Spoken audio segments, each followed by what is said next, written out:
Poranek przywita nas dość pochmurną aurą, szczególnie w części północno-zachodniej.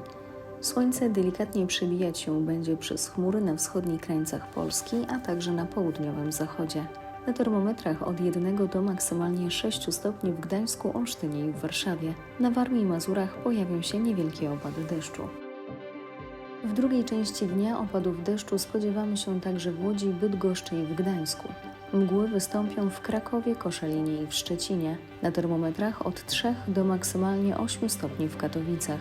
Wiatr będzie miejscami porywisty. Zawieje do nas z kierunków południowo-wschodnich. Na barometrach 1016 hektopaskali. Ciśnienie pozostanie dość stabilne w kolejnych dniach.